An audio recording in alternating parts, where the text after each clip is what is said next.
আশা করি সবাই অন্নপূর্ণা, অন্নপূর্ণা বাদ দিয়ে কিছু নেই। আচ্ছা, অন্নপূর্ণা যোজনাতে যারা সিটিজেন পোর্টাল থেকে অনলাইনে ফর্ম ফিল আপ করেছে এমন সংখ্যা আমার ব্লকে মোটামুটি 44,500 গোটা ব্লকে। তার মধ্যে গত 1 তারিখে, আজ কত তারিখ 7, তাহলে গত 1 তারিখে যে লিস্টটা স্যাংশন লিস্ট বা যাদের টাকা ঢুকেছে বলছে, আমি এখনো জানি না পুরোটা সবাই পেয়েছে কিনা, সবাই তো আমাকে বলতে পারেনি। তাহলে যারা টাকা ঢুকেছে তারা সংখ্যাটা 35,000 মতো। যাদের টাকা ঢোকেনি তার সংখ্যা প্রায় 9 থেকে 9,500। সেই সংখ্যাটা 1 তারিখে আমরা বুঝতে পারিনি যে কত টাকা ঢোকেনি, 2 তারিখে বুঝতে পারিনি, 3 তারিখে আমাদেরকে একটা লগ ইন দেওয়া হয় ভিডিও দেখতে, দায়িত্ব নিয়ে ওই কারণে বলছি। 3 তারিখের পরে 4 তারিখে লগ ইনটা আমরা খুলতে পারি। 4 তারিখে লগ ইন খুলে আমরা দেখতে পাই যে আমাদের মোটামুটি 9,000 থেকে সামথিং কিছু আছে যাদের টাকা ঢোকেনি। তাদের প্রথমে ছিল রিজেক্টেড লিস্ট, পরে লিস্টটা চেঞ্জ হয়ে হয় আন্ডার এনকোয়ারি। ঠিক আছে, আন্ডার এনকোয়ারি যে লিস্টটা আছে সেইটা দুরকম ভাবে আমরা এনকোয়ারি করার চেষ্টা করছি। এক হচ্ছে সেখানে নাম্বার দেওয়া আছে, ফোন নাম্বার। 2 নম্বর হচ্ছে ফর্মটা যেটা আছে সেই ফর্মটা আমরা চেক করার চেষ্টা করছি। ফর্ম চেক করে ফর্মের মধ্যে সব যা যা ফিল আপ করেছেন সেটা আমরা সব কিছু ঠিকঠাক পাচ্ছি। আমরা এনকোয়ারি শুরু করছি, আজকে আমরা প্রসেস করব, কাল থেকে শুরু করব। আশা করি আপনারা কাল থেকে 2-5 জন 10 জন 20 জন করে ওই মোবাইলে যে আপনাদের আসছে সেখানে দেখতে পাবেন আন্ডার এনকোয়ারি ডান বা এরকম কিছু একটা দেখাবে। ঠিক আছে, সেটা কাল থেকে দেখাবে, কারো কারো আজ থেকেও দেখাতে পারে, বাট বেশিরভাগ কাল থেকে দেখাবে। আজকে আমরা সার্ভে করবো না, শুনে নিন পুরোটা তারপরে বলবো। আপনারা যে ফর্ম ফিল আপ করেছেন সেটা আগে আমরা দেখবো। আপনারা যে ফর্ম ফিল আপ করেছেন সেটা আগে আমরা দেখবো। আগে থেকে যতটা সময় আমাদের লেভেল থেকে চেষ্টা করবো। যেখানে দেখবো কোনো ভুল আছে, কোনো ইনকমপ্লিট ফর্ম আছে, কিছু আছে, সেক্ষেত্রে আমরা চেষ্টা করবো ফোন করানো। ওই নাম্বারে যদি আমাদের কাছে 2টো জিনিসই আছে, মহিলার নাম আর ফোন নাম্বার। আধার নাম্বারটা আমরা পাইনি, মাস্কিং করা আছে, কাটা দেওয়া আছে।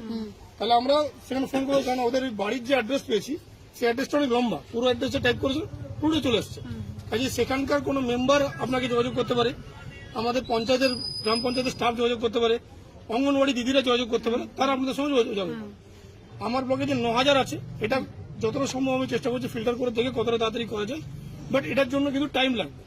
প্রাথমিকভাবে আমাদেরকে বলা হয়েছে যে এটা আগামী 7 দিনের মধ্যে কি হচ্ছে স্টেট দেখতে চাইছে, যে কে কিভাবে করছে। এটা ব্লক টু ব্লক ভ্যারি করছে। কোন ব্লকে প্রত্যেককে ফোন করছে, ফোন করে বলছে আপনারা ফর্ম নিয়ে আসুন, আমরা ফর্ম দেখবো, চেক করবো। আমার ব্লকে যেহেতু বেশ কিছু ফর্ম আছে, বেশ কিছু ফর্ম অনলাইনে দেখা যাচ্ছে, কাজে আমি এক্ষুনি আপনাদেরকে ফোন করে জ্বালাতন করছি না। তার কারণ এখন যদি আমি ফোন করি 9,000 মহিলা যদি আমার কাছে চলে আসে, আমার অফিসে দাঁড়াতে দেওয়ার জায়গা হবে না। টোটাল আপনারা যে দাঁড়িয়েছেন সেখানে হয়তো 150 জন লোক আছে, তাতে এই অবস্থা, অফিসে তো জায়গা নেই। প্রথমে আমরা আমাদের লেভেলে স্ক্রিনিং করে দেখছি, আমাদের অফিসার দিয়ে ফুল টিম নামিয়ে, তারপরে যদি প্রয়োজন পড়ে আমরা কিছু লোককে ফোন করবো, কিছু জনের বাড়িতে লোকও পাঠাবো।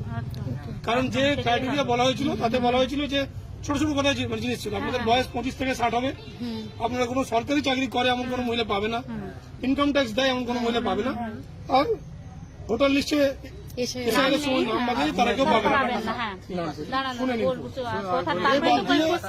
শুনে নিন না, বলছি তো তাহলে এই বাদ দিয়ে কোনো ক্রাইটেরিয়া আমাদের কাছে ছিল না। কিন্তু পরে কিছু মানুষের ধারণা হয়েছে যে বাড়িতে কেউ চাকরি করার টিক মারলে সে পায়নি, কিন্তু এটা পুরোটা সত্যি আমার মনে হচ্ছে নয়। তার কারণ আমি আজ সকালেই লগ ইনে খুলে যেটুকু দেখলাম, সকালে ডিএমসারের মিটিং হলো, তাতে কিছু ফর্ম আছে যাদের বাড়িতে চাকরিও নেই, যাদের ইনকাম ট্যাক্সও নেই, যাদের কোনো অসুবিধা নেই, কিন্তু তারা বাদ চলে গেছে। এবার শুনুন কেন বাদ চলে গেছে, সেই কারণটা কিন্তু আমাদের কাছে আসেনি। কোনোভাবে বাদ গেছে, টেকনিক্যাল কোনো প্রবলেম হচ্ছে, কিছু হচ্ছে, সেটা আমাদের কাছে আসেনি। কিছু চাকরি করে, কিছু বাড়িতে চাকরি আছে, হাজবেন্ড বা বাবা চাকরি করে। আগে শুনুন, কিছু বাড়িতে এমন আছে মহিলা যে হাজবেন্ড বা বাবা চাকরি করেন, তারা পেয়েছে। কিছু জায়গাতে আছে যে ভুল করে ফর্ম ঠিক করেছেন, তারা পাননি। কিছু ফর্মে ভুলও আছে। আবার কিছু মহিলা এমন ফর্ম ফিল আপ করেছেন যেখানে লিখেছেন আমি লক্ষ্মী, আপনি লক্ষ্মী ভান্ডার পান, লিখেছেন ইয়েস, লিখেছেন অন্নপূর্ণা ভান্ডার চান, লিখেছেন নো, মানে ওইটা টিক মারতে ভুলে গেছে, ওই টিকটা মারতে অনেকে ভুলে গেছে। সেইগুলোর জন্য আমরা এডিট অপশন রাজ্য থেকে চেয়েছি, যে যদি এডিট অপশন আমাদের এখন পর্যন্ত এডিট অপশন পাইনি, তাহলে এখন আমরা যতটা সম্ভব ফর্ম চেক করে আমরা চেষ্টা করছি কতটা করা যায়। এর পরবর্তীকালে আমরা কিছু মহিলা দিদিমণিকে আমাদের দিদিরা ফোন করবে, কিছু ক্ষেত্রে অঙ্গনওয়াড়ি দিদিমণি যাবেন, কিছু ক্ষেত্রে আমাদের ব্লকের স্টাফ, পঞ্চায়েতের স্টাফ যাবে। সেই জন্য ওয়েট করুন। আর এমন ভাবার কোনো কারণ নেই যে আমার বাদ গেছে কারণ এটা, আপনিও তো ভাবছেন এটা কারণ, কিন্তু সেটা যে কারণ সেটা আমরাও জানি না। বুঝে গেল? একই প্রশ্ন বারবার করবেন না। কেউ চাকরি করলে বাদ যাবে কিনা, সে যদি নিজে চাকরি করে তাহলে বাদ যাবে, কিন্তু নিজে চাকরি করলে অনেক ক্ষেত্রে আছে যে সে লুকিয়েছে, লিখেন সে লিখে লুকিয়েছে, সে পেয়েছে, সেইগুলো আমাদেরকে এনকোয়ারি করার জন্য পরে আবার অপশন দেবে, যেটা আমরা জানতে পেরেছি। এমনও হতে পারে মাননীয় মুখ্যমন্ত্রী যেটা বলেছেন মিটিং এ বা আমাদের এতে অফিসে, যে যত লোক যত মহিলা এই সুবিধাটা পাচ্ছেন তাদের প্রত্যেকের লিস্ট একটা পাবলিকের কাছে কোনো পোর্টাল থাকবে, সেখানে সম্ভবত দেওয়া হতে পারে। সেখানে আপনারা যদি মনে করেন যে আপনার পাশের বাড়িতে কেউ আছে যে সরকারি চাকরি করে, সেন্ট্রাল গভর্নমেন্টে চাকরি করে, অথচ পাচ্ছে, তখন আপনারা কমপ্লেন করুন, তার এনকোয়ারি হবে, তার চাকরির কি হবে পরে কথা, কিন্তু টাকাটা কিন্তু ফেরত দিতে হবে। আর চাকরি তো একটা কালো দাগ লাগবে, যে কারো যদি এত দুঃসাহস হয় সে করতেই পারে, এটা অভ্যেসে যদি কারো থাকে সে করতে পারে, কিন্তু এগুলো পরবর্তীকালে। এখন যারা পায়নি সেই 9,500 কে যাতে পায়, কারণ আমার ধারণা এখানে খুব বেশি বড় লোক নয়, 9,500-এর মধ্যে 100, 200, 300 হয়তো বাদ যেতে পারে, বাট বেশিরভাগটাই হয়তো হবে, সেটা আমার ব্লক সম্পর্কে যেটুকু ধারণা হয়েছে। কাজে এটা নিয়ে আপনারা চিন্তা করবেন না। আপনাদের মোবাইলে যদি পোর্টালে এটা আপলোড করেছে, যেহেতু আপনার প্রথমে ছিল রিজেক্টেড লিস্টে ছিল, সেটা দেখাচ্ছিল, তারপর আপনারা এসছে এখন আন্ডার এনকোয়ারি, এরপর এনকোয়ারি ওকে হলে কি হবে সেটা আমি এখন জানি না, কিছু একটা হয়তো হতে পারে, যেটা আপনারা দেখতে হবে। যদি দেখতে পান তাহলে তো বুঝেই যাবেন যে হচ্ছে, আর যদি দেখতে না পান তাহলে অন্তত পক্ষে 15 তারিখের পর ইন্ডিভিজুয়ালি একজন দুজনকে জানাবেন। আমার মনে হয় না যে ভিড় করে আসার দরকার আছে, কারণ যেটা হবে সবার জন্য হবে, এমন নয় কি বাদ হবে।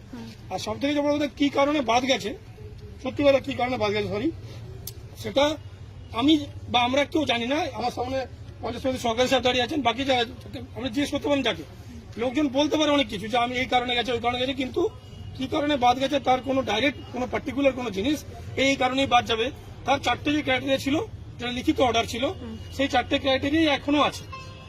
পরবর্তীকালে সরকার কি সিদ্ধান্ত নেবে না নেবেন সেটা মাননীয় হয়তো আমাদের যারা দেখছেন ওপরে তারা বলতে পারবেন, বাট আপনাদের এটা চিন্তা করার কোনো কারণ নেই যে আপনাকে বেছে বাদ দেওয়া হয়েছে, কারণ এখানে বাছার কোনো option block office, SD office, DM অফিসে ছিল না, ঠিক আছে। কাজে ওই জন্য আপনাদের চিন্তা নেই।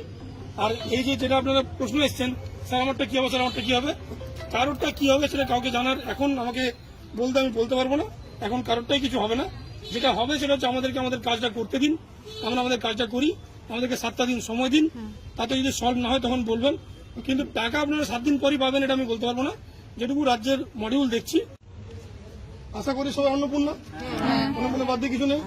আচ্ছা, অন্নপূর্ণা যোজনাতে যারা সিটিজেন পোর্টাল থেকে অনলাইনে ফর্ম ফিল আপ করেছে, এমন সংখ্যা আমার ব্লকে মোটামুটি 44,500 গোটা ব্লকে।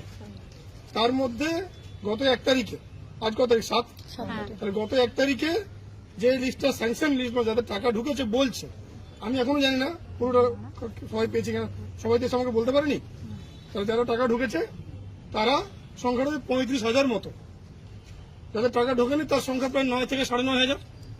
সেই সংখ্যাটা 1 তারিখে আমরা বুঝতে পারিনি যে কত টাকা ঢোকেনি, 2 তারিখে বুঝতে পারবো, 3 তারিখে আমাদের কাছে একটা লগ ইন দেওয়া হয় ভিডিও দেখতে, দায়িত্ব নিয়ে ওই কারণে বলছি। 3 তারিখের পরে 4 তারিখে লগ ইনটা আমরা খুলতে পারি, 4 তারিখে লগ ইন খুলে